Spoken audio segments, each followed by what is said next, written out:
this changed in the 1990s when different GIS softwares became available, such as um, mainly ArcGIS is the one that became most popular, which is Esri's ESRI's software. And the reason it became most popular is not because it was the best, but because they gave their software away for free to universities.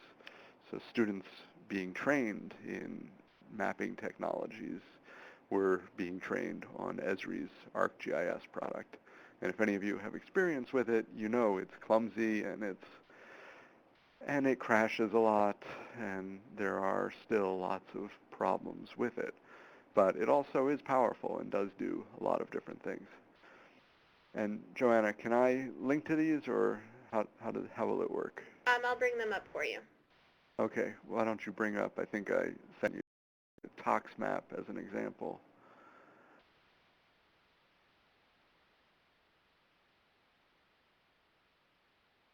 Do you see that now? Yes. So this is just an example of some of the websites that are now using GIS within the environmental health and public health arena. So this is one that's run by National Library of Medicine, and they show locations of toxic release inventory sites, of Superfund sites, and you can find out information about those sites, like what contaminants are on those sites, just by clicking on the location. You can search by location within the site just by clicking on the map. You'd be able to search. Maybe not directly on this page, but you'd be able to find it. And you can see you can select by chemical name or by city or by state up in the corner as well. And then let's look at that cancer mortality maps as another example.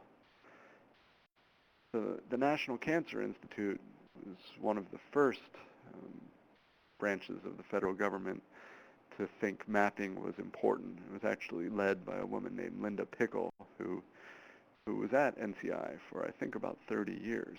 She left recently, but she was heavily involved in mapping cancer, not just mortality, but incidence as well. But the mortality maps have gotten a lot of play, and you can use them to investigate different types of cancers in different race groups, sex groups, age groups, for different years. And they have different ways of displaying the data, how many different color codes you want, number of intervals, lets you know how many different categories and different color codes there would be. They can be equal interval types. They could also be based on means and standard deviations. So it's a nice feature for looking at disease, and now other groups have done this as well. CDC has a pretty famous obesity map that they have changing over time, where they kept the color codes the same, and it turns red over time as more and more of the country becomes obese, as another example. So this is something that lots of groups are doing now, and it's really because it's gotten so much easier because of the technology. All right, let's go back to the slide, Ken. So that at least gives you a little bit of a flavor of what the federal government is doing to use different mapping, maps for different purposes. I know New York State also has GIS mapping with their cancer division as well. Now, when you work with spatial data, usually all you need are coordinates, geographic coordinates, and attributes. And time is not a background, is not like a backbone to these GIS. So if you have temporal information, that's usually treated as an attribute. So you can't view it in time. You're still viewing snapshots of the information, where you just might highlight when things are on your map. But it's very much in snapshots. And newer technologies like space-time information system technologies have geographic coordinates, attributes, and they also have time as the backbone, typically a start time and an end time. And these are newer tools that also are still pretty clumsy. There are tools for visualizing these data. ArcGIS even has visualization capability with these with temporal data. But for analysis, there aren't as many tools. There's one from a GeoVista group at Penn State called ST-Nexus, which had funding from the National Cancer Institute, and they were doing some pretty interesting things in the demos that I saw, but it's never been publicly released, so I think they just couldn't overcome the bugs.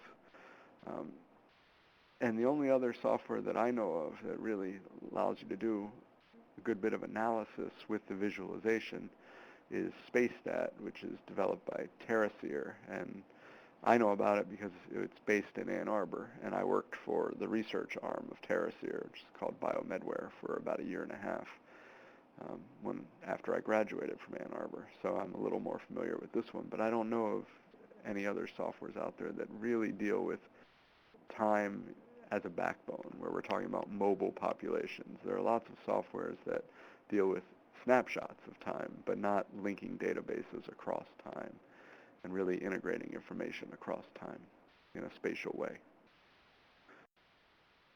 So then the field of space-time epidemiology is not that different,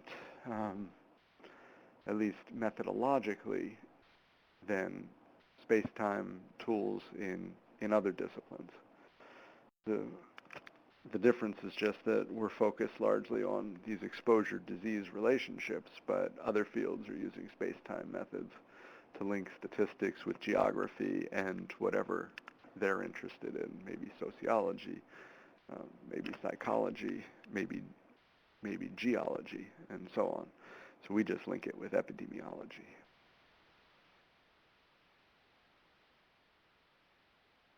So a classic question is, why bother doing statistical analyses on spatial data? And the fundamental reason is because we see patterns. And it's great that we see patterns. We evolved because we could see patterns. We could look across the prairie and see what looked like maybe some funny shapes that maybe were lions or something. And you know, it was important for us to identify patterns and see differences in the landscape. But we also can see patterns when they may not be there.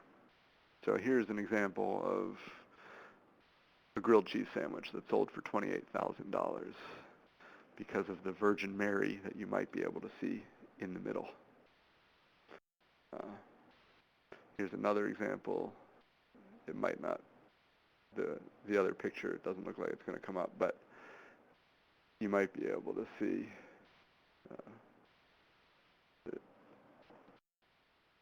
Mother Teresa here. I'm not sure. But this one made the rounds. Oh, there we go. If I hit the button, you can see it come out. Here's a face on Mars, 1976. And, I'm skeptical that there is really a face on Mars. I think it's just, we see it. This one I don't think you'll be able to see it all. No.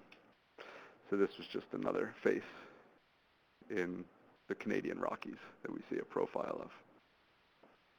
So let me just, I'm going to take you to this YouTube site on the Texas sharpshooter fallacy, which I think will give you an even better example of why, although maybe we won't have, will we have volume from this video, Joanna, or no? Yeah, I'll take care of that. Okay. So Joanna will take us to this website and watch this little video.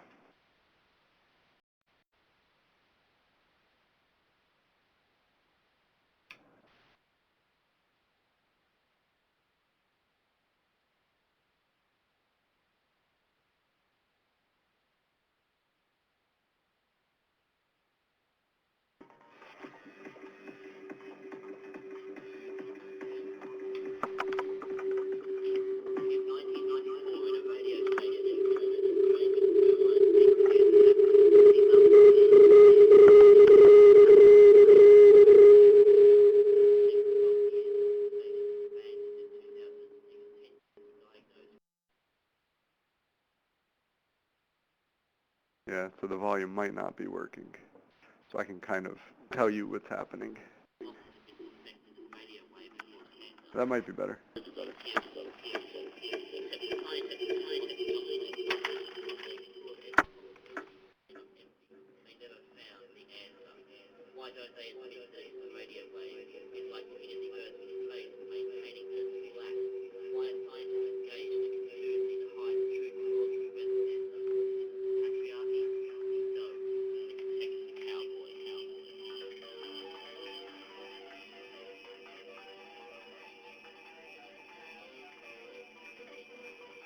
Imagine a retired cowboy who has nothing to do every day but sit outside shooting at the side of his barn.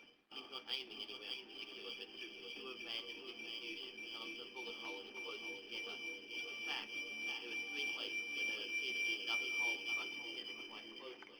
For a laugh, the cowboy paints three targets over these areas. Suddenly, bullet holes don't look quite so random anymore. Suddenly, their location seems profoundly meaningful. Your mind automatically ignores the fact that specifying randomly distributed bullet holes and after the bullet are missed entirely and killed a nearby cow. Yeah, maybe I should talk. Sorry about that. Can you pause it for a second? Absolutely. Yeah. So basically, there were 4 women in a radio tower working at a radio station in Australia who got breast cancer, and they did an investigation. The health department did an investigation, and they didn't think that it was anything out of the ordinary, and the public was up in arms. So like, how can this not be out of the ordinary?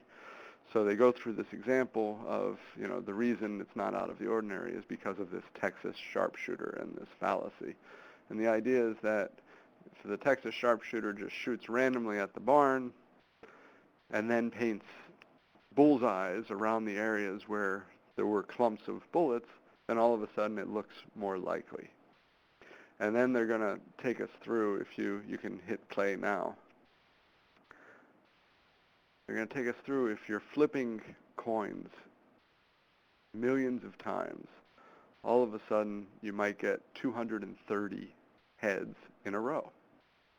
And you're going to think it's magical, when really it's just a chance finding.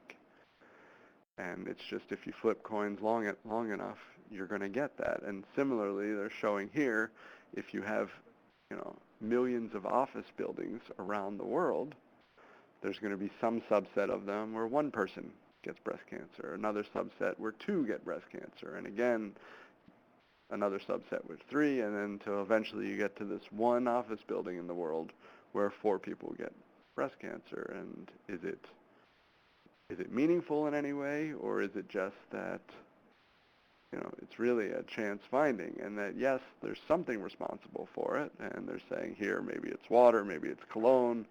It's not, it doesn't mean that it's necessarily the radio waves, because it could have happened in any office building around the world.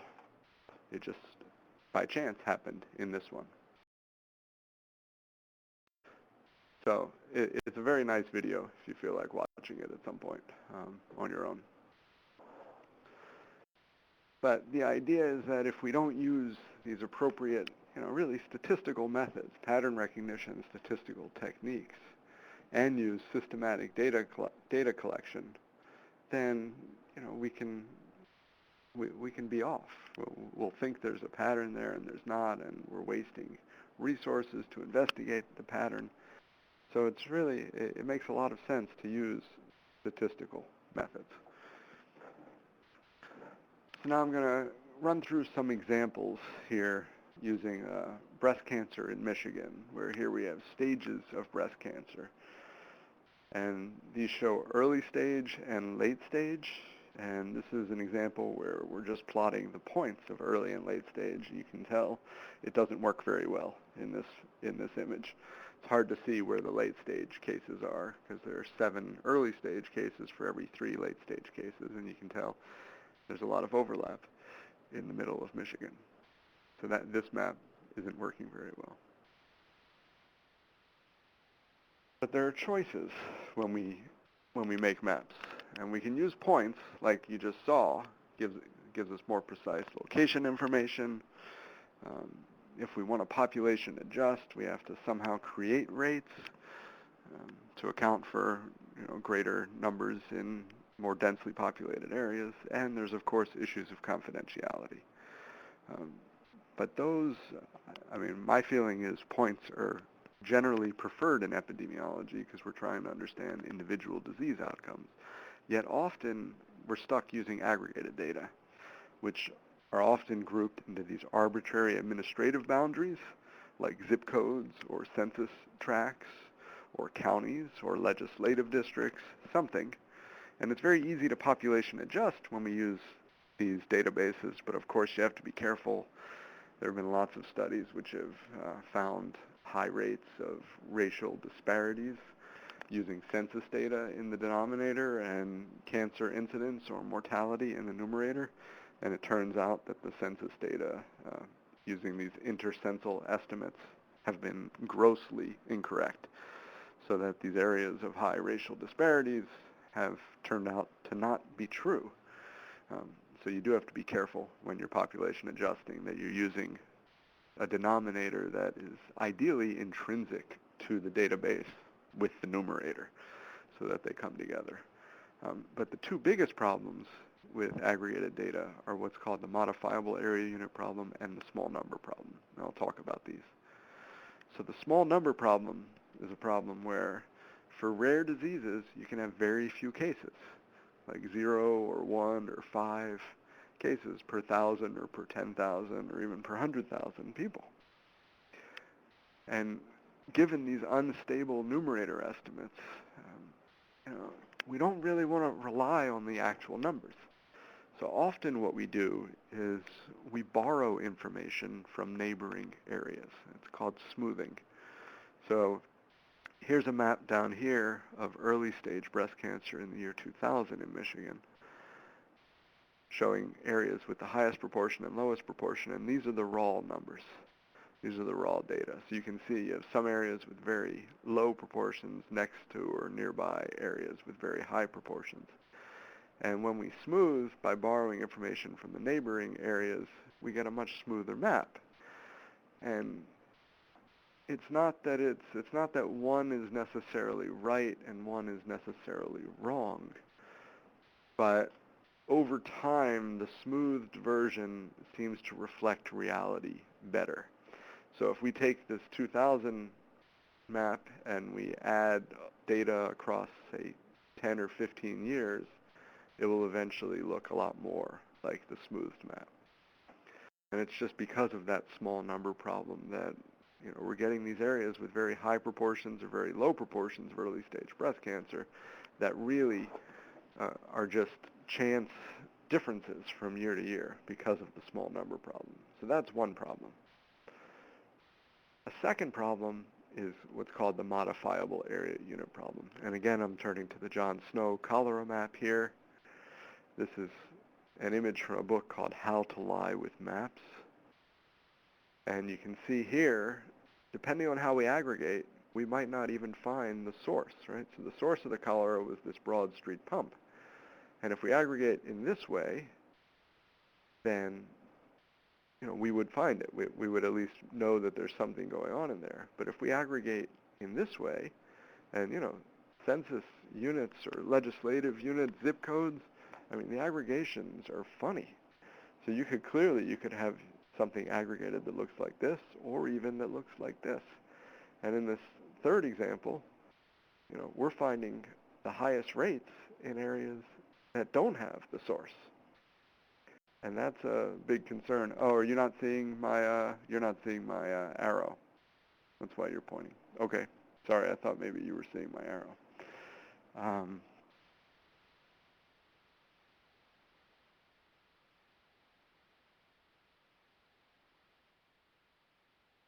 Jamie, you can click on drag on that green arrow to move it around as you need it.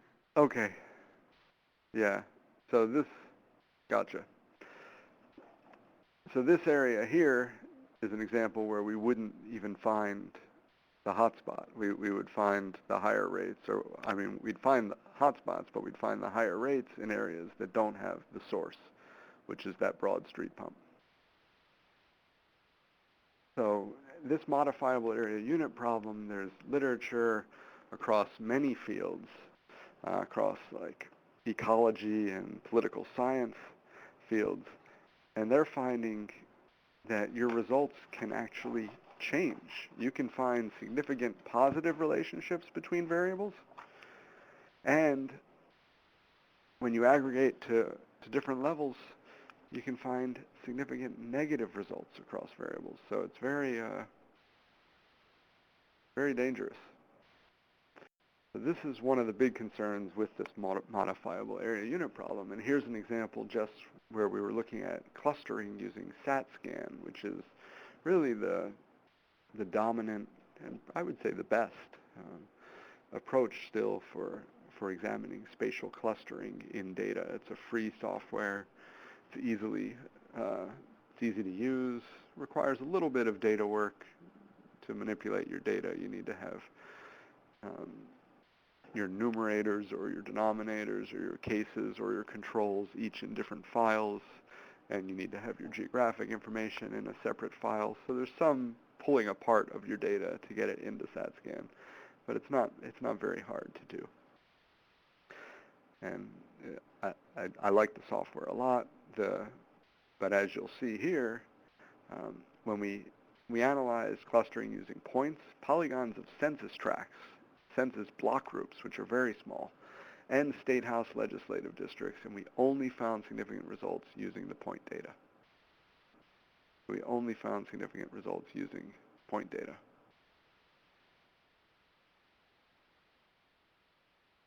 And to me, that really brings home the point that we should be using point data, not just because as epidemiologists it's what we're interested in, but also because you get different findings. So how can we account for population differences? One way is to treat your data as essentially cases and non-cases, where you're, in this case, cases could be early stage or late stage, and non-cases are the opposite, either late stage or early stage. And we can still smooth the data like we did with our aggregated data. But there are similar concerns like we saw with the aggregated data. So here's an example with the smoothed data, and I'm showing up at the top the different types of maps. So this was a map where we started just displaying the point data. Here's another map where we found the cluster using those point data. Here's another map where we found, where we started with the original data aggregated, and another one where we're looking at the original data, but smoothed and aggregated. And here's in this large map is an example of using the point data but smoothing the actual point values. So here what we did was we said for each individual case, and in this case we were defining a case as early stage breast cancer, we said let's look at your 200 nearest neighbors and find out how many of them are early stage breast cancer. And those that are in the blue color here are the ones that have higher proportions of early stage breast cancer. And you can see this area in this darker blue matches pretty well the cluster that was found. So the other thing about showing a map like this, like what you're seeing here, is that it doesn't fill in all the data up here in northern Michigan where the data are very sparse. So this was very popular with our state cancer registry. They really liked this type of map as showing areas of higher and lower proportions without filling in the data in sparse areas. So that's another example. So as I said, with point data, confidentiality is the biggest concern, and HIPAA is very vague with regard to the release of geographic identifiers. So many health agencies adopt a safe approach of not sharing their geocoded data, but I would argue that this is something that really we should be doing. So we signed a data use agreement with the State Cancer Registry in Michigan. I am now working with individual level geocoded data from the State Cancer Registry in New York. So they've been sharing it. We went through their IRB to gain approval. So this is something that can be done, and I think probably should be done. So again, we can use aggregated data or we can use point data. Because of the small number problem and the modifiable area unit problem, I strongly believe that we should be using more point data. And that's really the way the world is going, as we have much more access to point data now, and we have stronger computers that can deal with point data. And we're even getting mobility data now. So we can get these from, in terms of residential and occupational mobility, from self-report, or from data registries, or even credit reports. And we use these to examine chronic long-term effects. So for example, the State Cancer Registry in Michigan has been using credit reports to gain residential mobility information about their cases, to look for patterns, which I think makes a lot of sense, because it's hard to use location at time of diagnosis to infer anything about a possible cause. We also have daily mobility information now from, you can have self-reported daily activity patterns or global positioning system, GPS data from a cell phone. There are studies that are tracking adolescents and what adolescents are doing after school. There's studies using cell phones to track prisoners when they get out, to see, what are they doing? How are they, are they engaging in behaviors, or are there regions that they're going that make it more likely that they're going to end up back in prison? So those types of studies are going on, mainly for studying acute effects when we're talking about short term. And here's an example of MIT tracking garbage. They have this trash track research group where they're tracking where garbage is going. Groups have done this with electronic waste, which is not supposed to leave the country, computers and cell phones, but often does leave the country, where it is then burned in developing countries to recover the metals, but also to give a lot of pollution. So there's lots of opportunities for tracking and for working with mobile data sets now. So within the realm of spatial epidemiology, I'm going to give two examples with mobile data. The first looks at cancer clusters in case control residential histories. So maybe some of you are involved in some of the cancer cluster or cluster analysis work at the health department.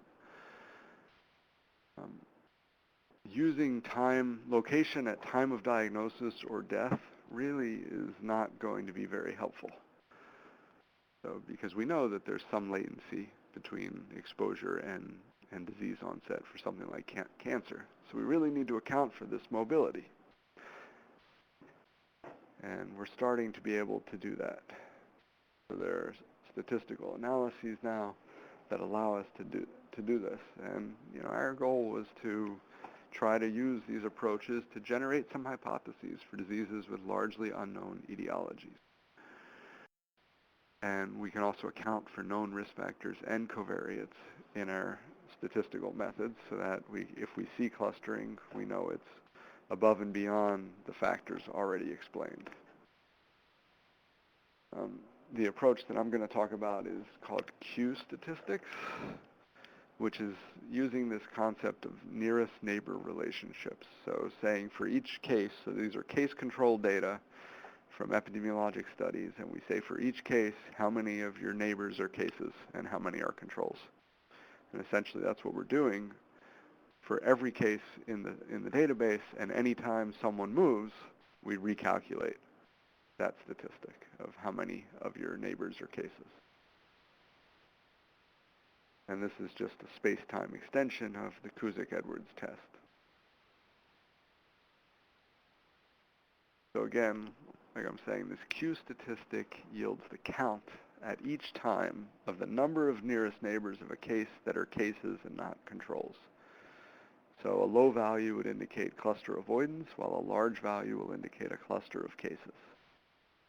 And we recalculate this again for every participant. For each participant, every time there's a change in residence. So it's a lot of calculations. So our first step is to, here we go, is to calculate statistics, these Q statistics for the observed data. So here's our observed data in the bottom here. And then we randomize. We fix the locations, so our locations are fixed, but we randomize who's a case and who's a control at those locations. Where in this example of randomization number 1, the center person stayed a case, but this person over here became a control. And similarly on randomization number 2, this person over here became a case. So we're repeating this randomization process many times, and we're recalculating our statistic using these randomizations. And the reason we do this is because we don't know how to determine statistical significance without generating this essentially distribution from a null hypothesis. So you can see here we have our observed statistic, and we compare that with a reference distribution.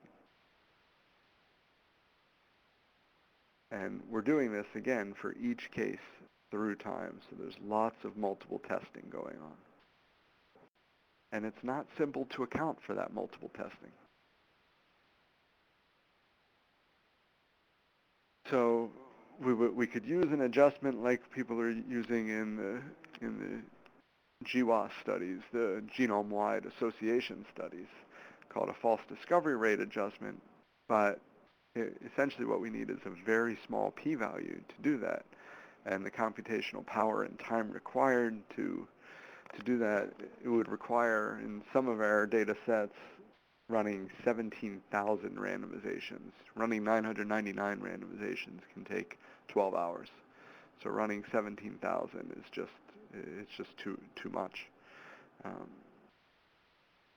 So what we've done is we've run some simulation analyses where we created clusters and we saw what methods or whether or not we could generate a rule set that would at least allow us to find the larger clusters, and we were able to do that.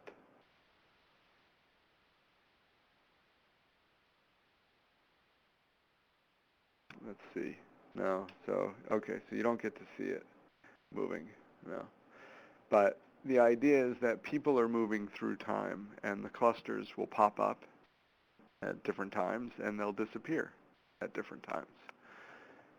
And in our example of testicular cancer in Denmark, we had 3,100 cases from their cancer registry and 3,100 controls generally matched on day of birth.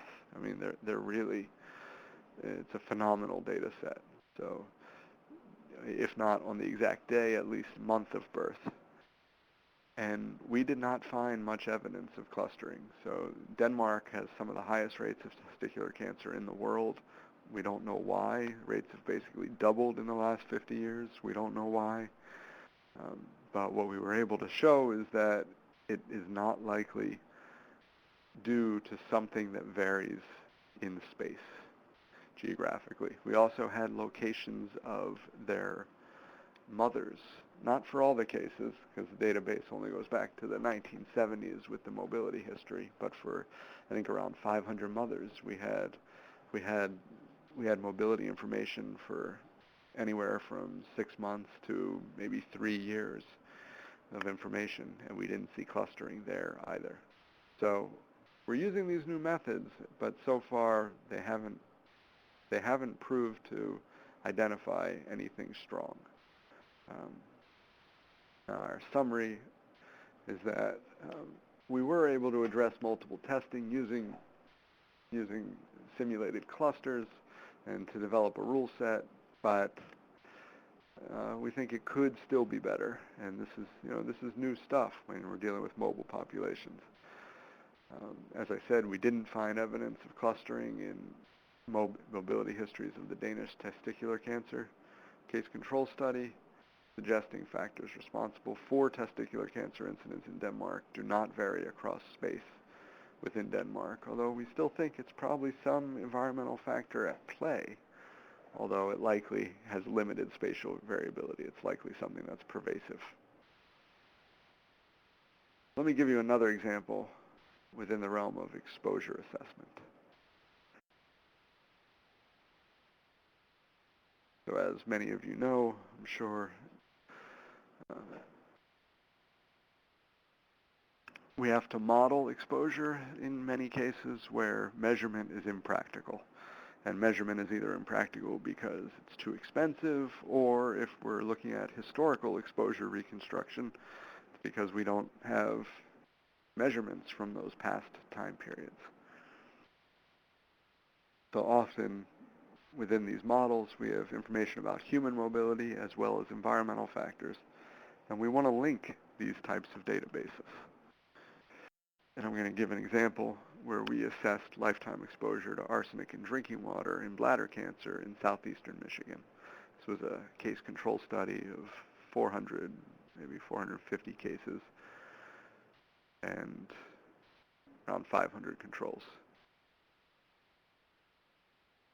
So, oh, maybe. No, doesn't look like you'll be able to see this one either.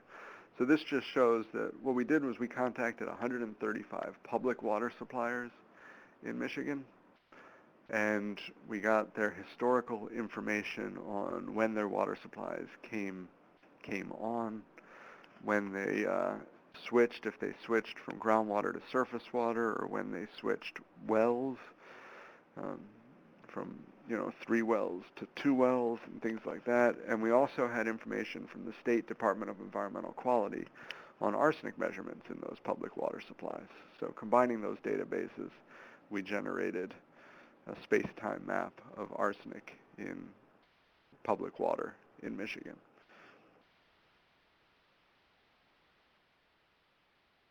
And we also had mobility information, self-reported residential history information. And we wanted to integrate these databases to link them based on their geographic locations. And we can do it using snapshots in a traditional GIS, but then we'd be doing it every year.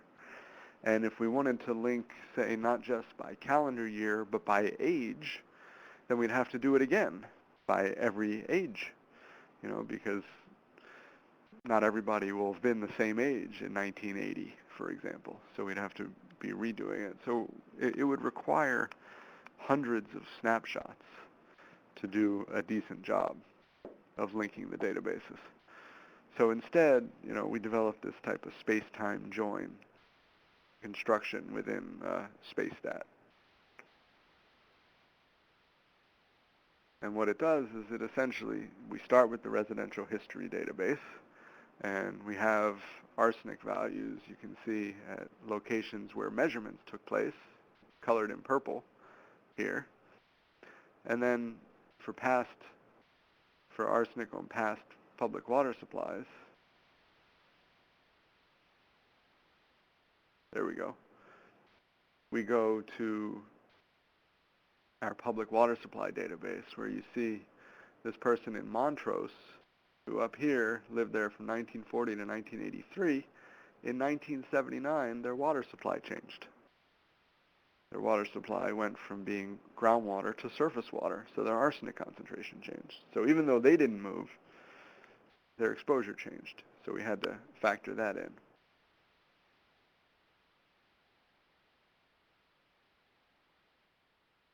Trying to get the animation to work. Got the first one. There they come. Okay. So then for those on past private wells, we actually built a model of arsenic in past private wells. It's a spatial model based on again, type of nearest neighbor relationships. And we came up with estimates of arsenic in the groundwater throughout Michigan. And we linked those for those individuals on past private wells to come up with estimates of arsenic over the life course for our participants. And in addition to those, we also generated estimates of error. And you can see our estimates of error associated with the public supply data as well as with our geostatistical model here. In general, we had considerably more uncertainty with our estimates at past private wells in the study area. That was an area where our model just didn't do as well. But we also factored this error into our epidemiologic analysis. So I'm not going to show us factoring in the error today. But in general, we didn't see much. And these are relatively low levels of arsenic in the drinking water. The maximum contaminant limit is 10 micrograms per liter. You can see above 10 micrograms per liter for individuals who were drinking above 1 liter per day. We only had 19 cases and 15 controls. So not a lot of individuals. For those, if we look at continuous arsenic per 5 microgram per liter increase, we had a slightly elevated odds ratio, but not significant. And you can see if we further stratified to limit those above 1 liter per day and above median percentage of fluids that contain water so that there wasn't dilution from drinking lots of other fluids that had low levels of arsenic. We see, again, slightly elevated odds ratios, but not statistically significant.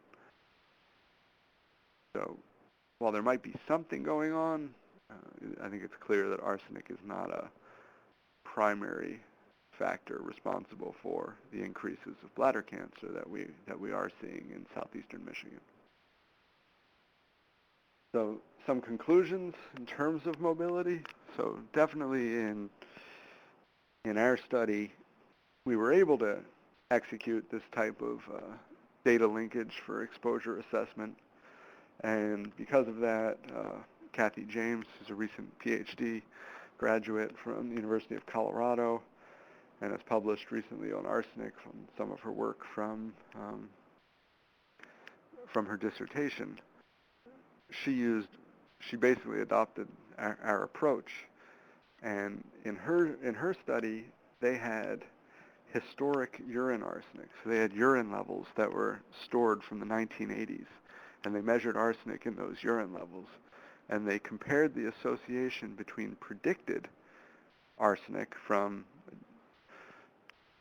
our exposure reconstruction approach with those urine arsenic levels, and also with the measured water arsenic and those historic urine arsenic levels. And the correlation was very similar, which gave us pretty good feeling that the approach could work and was doing a pretty good job. And there are now other studies that also are showing stronger associations and predictive ability when we're including population mobility and or space-time variability in environmental concentrations. So I think it is exciting and it's helpful. The question is still when it's useful, or when it's most useful, because it is a lot of work. So to wrap up, this field of spatial epidemiology, largely in the 1990s, was dealing with spatial-only aggregated data, and it's moving much more towards space-time data with changes in attributes and or changes in geographic coordinates at the individual level. And our technology and methods are developing to better incorporate this space-time variability, but we still need considerably more validation studies to help assess when it is worthwhile to go through what really is a considerable amount of added effort. But I do think it's exciting. There's a relatively new journal, came out in 2009, called Spatial and Spatiotemporal Epidemiology, and I was one of the co-editors of the first issue, which was a special issue highlighting geospatial analysis and health exposure relationships. In case you're interested in the journal. And I want to acknowledge my collaborators at Michigan and BioMedWare, Michigan Cancer Registry, Danish Cancer Society, Stony Brook University, University of Colorado, our staff, and our study participants, of course. And I can be reached at my Stony Brook email address up here if you have any questions. Thank you, Jamie, so much. That was a great presentation. I noticed that I didn't realize before that some of those images that you had before were other videos that weren't going to play in this. So I do actually have up the environmental contaminants example if, while people are gathering their questions, you'd like to show that map. Sure. Motion.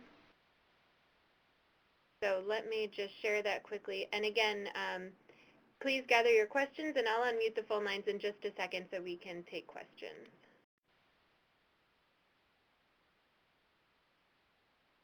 You should be able to see that slide now. Yes. Okay, so I'll press play, and you can go ahead and talk people through it again. Okay. Oh. So this There we go. is just showing in 1940. Well, we'll see if it moves.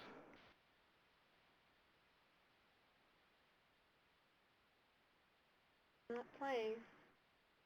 Played a second ago. Your videos don't like Adobe Connect, Jamie. I'm sorry. Yeah, clearly. I thought that would work, playing it off of my computer. But at least now people can see what the image was there. And Yeah, for 1940, this is the data that we had for 1940. And what's nice is when, oh, there it is. It is playing now. So you'll see the colors change. You'll see some public water supplies come online. And, you know, you can imagine building this type of map, if you didn't have space-time software, would be really hard because things are changing all the time. So you'd be building lots of different snapshots. And it's just, it would take an eternity. And with space-time data now, all you do is you tell the start and end time associated with each change in color, right? Change in arsenic concentration. And you can see it and you can visualize how it moves across the screen and how the arsenic concentrations are changing. And we're linking this with mobility information. And doing this really, you know, without space-time software is just, you know, would be a tremendous amount of work. So it's at least a lot easier now that our software is improving. But it's still a lot of work to generate these databases. Generating these historical data, still a lot of work. okay. So I'm going to bring your slide back up.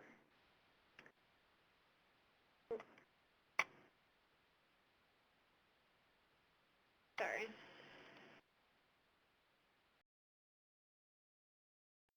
And unmute The conference is now in talk mode. If there are any questions, try and do this in an organized fashion. Please indicate using the hand raise button on your Adobe Connect screen. It's a little person with their hand raised, and I'll try and call on people to ask questions. Otherwise, if you have a question, you can always type it in the chat box. So Ken Mort, why don't you unmute your phone line and you can raise your hand. You can ask your question. Hi, I haven't used the SAT scan stuff for many, many years, and I was wondering if they've done anything in terms of clustered computing so that we could distribute analysis across multiple machines. I got a lot of machines here that I could probably use in the off hours. That was my question. Yeah, not that I know of, but I've never used it for that purpose. I mean, it's gotten pretty fast. The biggest problem with SAT-SCAN is the circles, you know, that it finds clusters in circles. And the way that I've overcome that is by allowing the clusters to overlap if their centers don't overlap each other. And then you can have these overlapping clusters that become, that when looked at together look like something more than circles. And we've trying to think how large databases I've used, but I recently had 20,000 points going in a case control analysis, and I think it may have taken 6 or 8 hours for StatScan to run, which is still, I mean, that's reasonably fast. Yeah, that's not too bad.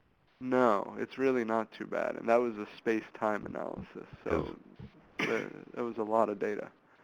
Yeah, that's what I'm kind of looking at, is at least that size. I have a lot of Medicaid data with individual address information that would be fun to play with, but I didn't know it was running that fast. But I have a lot of extra computers here, and a lot of these things that are very computational intensive are now moving to clustered computing. Yeah, you could always email Martin to see if there's, he updates, there's always a new version that comes out, often once or twice a year. And there might be instructions in there for that. But short of that, Martin's quite responsive, so he really likes people using his software. Okay, thank you. Yeah.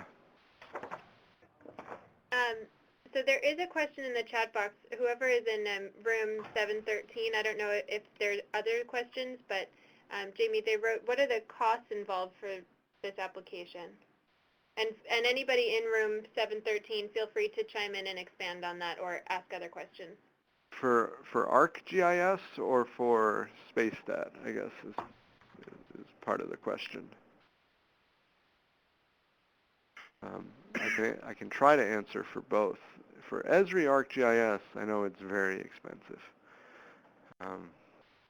And you need some type of GIS software to generate your data. You can do it in Google Earth, if you're geocoding or just generating. I mean, if you have addresses, at some point you have to assign XY, you have to assign geographic coordinates to those addresses. So doing that, you need some type of a GIS software to do it. And there are free versions now, but I'm not sure how good they are or how fast they are. For SpaceStat, I don't fully know, but I'm sure that one I can find out quickly.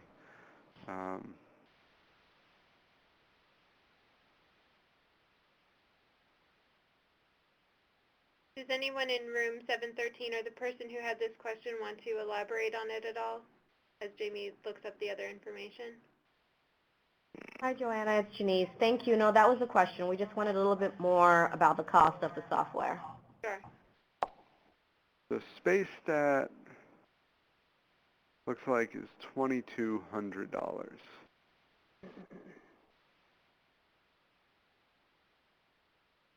And I believe that'll work year-round. I mean, that'll work forever. There's just only, and it'll update with that. I believe it's just a one-time fee. So, yeah, because the one-time purchase, 12-month license, it's only available to students, and that's $180. So I think it's $2,200 for lifetime, but it's essentially for the lifetime of the computer, I believe. Okay. If there are any other questions, please use the hand raise icon or again type them in the chat box. Yeah, we have another question. Do you know what's the maximum number of the case that application can handle? For SpaceStat, Yeah. I mean, when we've done our Q statistic clustering, we had the maximum number of cases we had was 3,100 cases and 3,100 controls. And, it would take about 12 hours to run. Those Q statistics are pretty involved because they, again, we're looking at clustering over the life course, and there's lots of calculations going on. It could go up higher when I've done spatial only cluster analyses similar to SAT-SCAN. You know, you can do 20,000 very quickly. But when you start doing it with time, it's not just the number of cases, it's the number of years of data you have, number of changes in your database, essentially. You know, how often people are moving. Because all those nearest neighbor relationships have to be recalculated every time someone moves.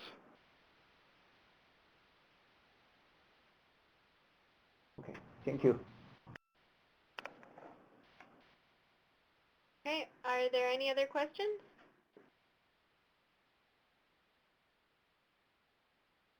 Okay. If other questions do come up, you can certainly send them to me. I will be following up this presentation with an email to everyone, and the email will include a link to a very short evaluation survey, and we'll also have a copy of the slides for your reference. And Jamie, thanks so much for your presentation today. It was very informative, and Jamie's email address is also up on this slide, so if you have any questions, I'm sure he wouldn't mind you contacting him directly as well. So, Yeah. yeah, if there are no further questions,